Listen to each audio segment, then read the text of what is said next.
What are you even doing here? A male coworker spat those words at me. He seemed to be under a huge misunderstanding and was generally avoided by others in the office. But I tried to argue, but he cut me off.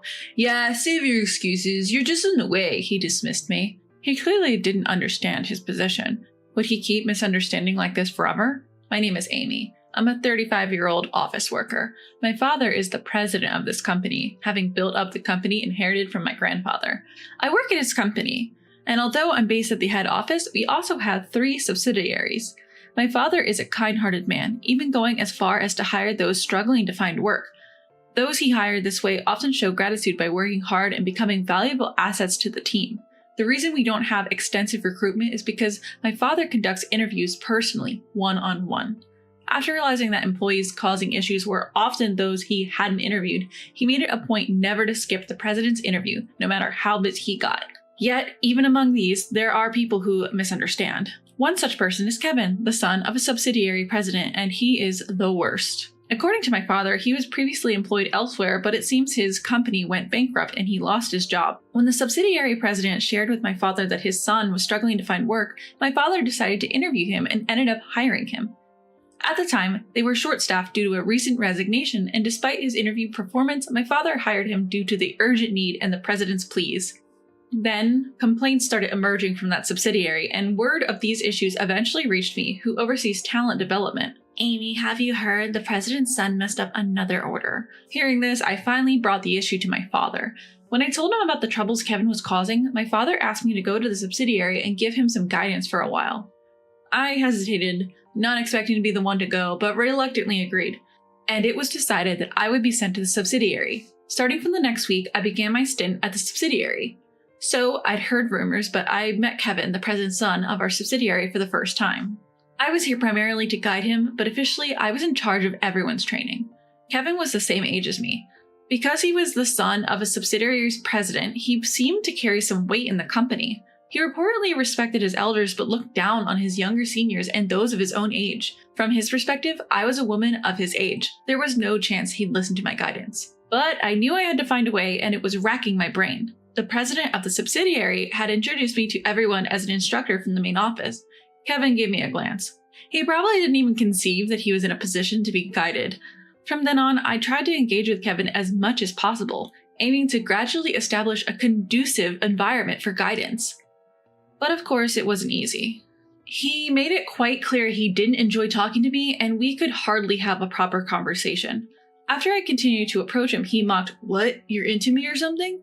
I was upset, but I held my anger. Then he added, laughing, "You're just trying to get on my good side because I'm the president's son, right? Can't blame you. You're a part-timer." Little does he know, I'm the daughter of the president of the parent company.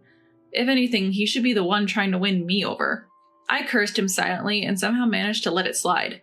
The subsidiary president knows I'm the president's daughter, but he's been asked to keep it quiet. Fortunately, our last name is common, so nobody raises an eyebrow even though it's the same as the parent company president's.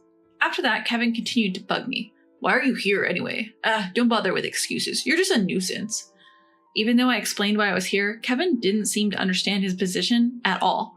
The next day, I happened upon Kevin making an order. He wasn't following the established rules. When placing an order, please always get approval from your supervisor.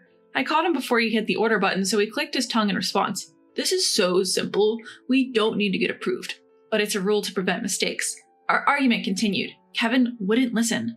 But knowing he made several ordering mistakes, my tone naturally hardened. "Weren't there some errors with your orders recently? I was wondering why they kept happening, and now it seems clear." At my words, Kevin's mood soured visibly. I continued. "I'm here to help eliminate such small mistakes, so let's start making improvements right away. I'll make everyone aware, so you, Kevin, should take the lead in preventing errors." Now that I'd identified the cause of the ongoing ordering errors, I was confident they could be eliminated if everyone checked in the same way. However, Kevin, the subject of the warning, frowned. "Do you find it fun to single me out? Feel superior pointing out the president's son? You're such a ridiculous woman." What? I was so surprised I let out the sigh I'd been holding back. This man didn't pride himself on being competent at his work, he prided himself on being the president's son. That was ridiculous. I'd been addressing him formally all this time, and I didn't like how he spoke to me casually as if it were expected. But should I point it out? Does he not realize unless someone tells him? I thought about saying something, but I decided there was no point in picking a fight here, so for now. During break time that day, I was having lunch in the staff cafeteria when Kevin showed up. Hey, part-timers aren't allowed in here, you know, scram. It seemed like he specifically sought me out to tell me this. Is that so? I played dumb, to which he scoffed. Obviously, it's a staff cafeteria. There's no way part-timers would be allowed in here. You'd realize that if you thought about it a bit. There's no such rule in our company. Part-timers are an important part of our workforce, and there shouldn't be any discrimination in treatment between them and full-time or contract employees.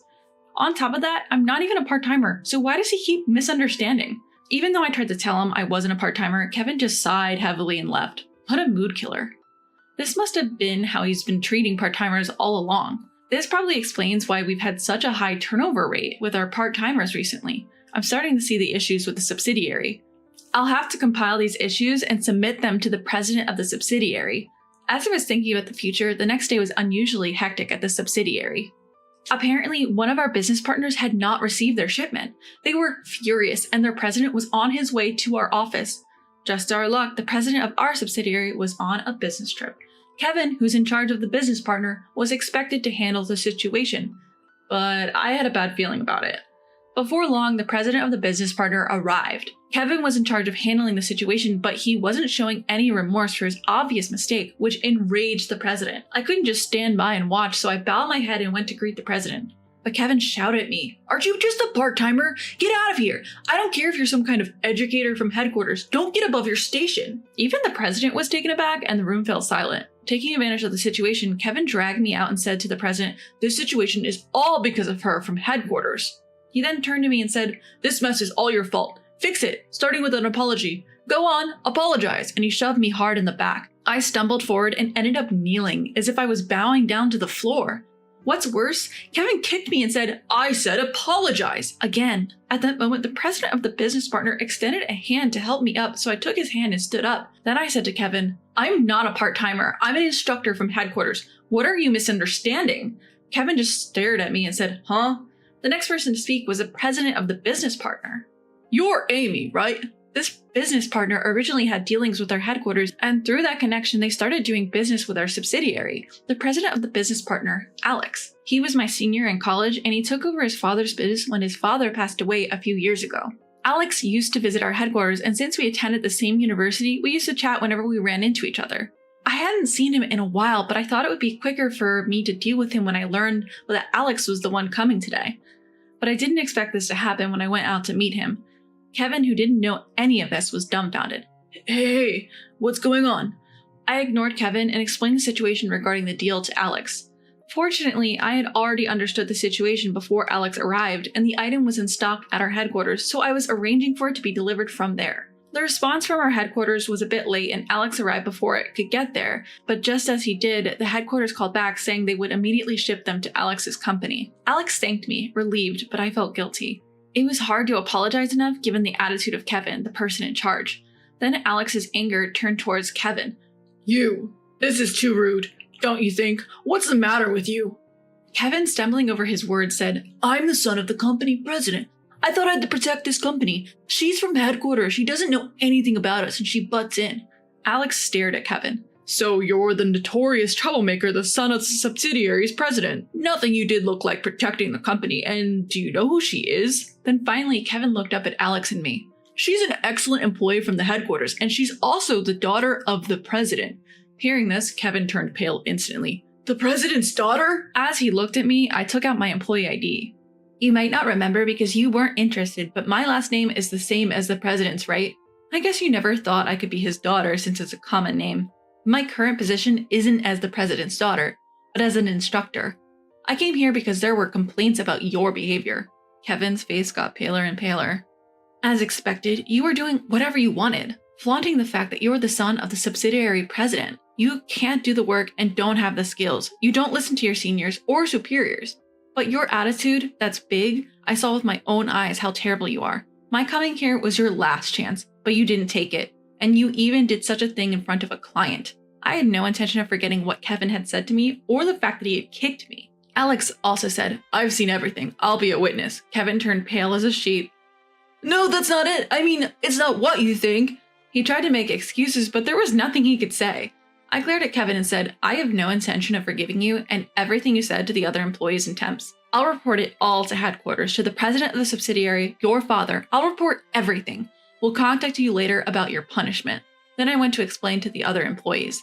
After that, I returned to the headquarters and reported the incident to my father. He regretted having hired Kevin on impulse even though he had interviewed him. Later, the president of the subsidiary, Kevin's father, was also called to the headquarters and we discussed how to handle the situation. As a result, Kevin's salary was reduced because he had caused damage to the company. He complained about it, but his father told him to resign if he didn't like it. Kevin's father didn't know that his son was doing such terrible things. Kevin hid his true nature where his father could see, and his father trusted Kevin, taking his word for it, which only encouraged his behavior. A few days later, on my way home from the company, I was ambushed by Kevin. As soon as he saw me, he grabbed my arm and said, "This is all your fault." Ouch, let go.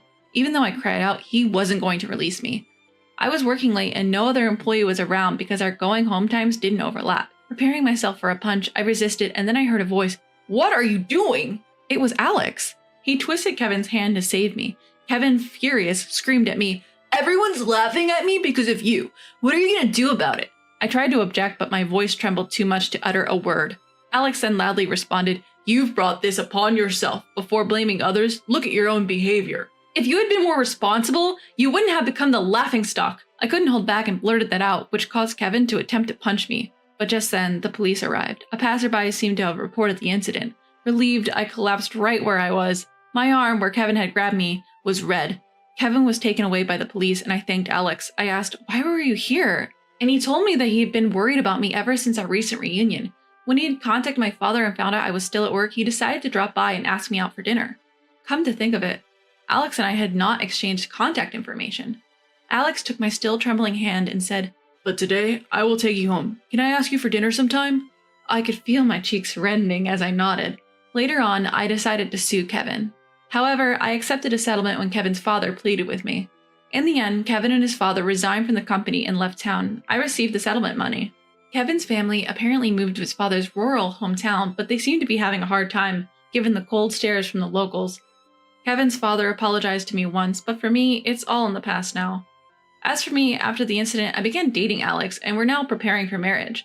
My father seems happy, but he's worried whether I will have to quit my job when I get married. I love my work, and I also want to build a happy home. Whether I continue working at my father's company or quit to help out Alex's company, I haven't decided yet. But whatever I choose, I believe I will be happy, because after all, I will be with the person I love.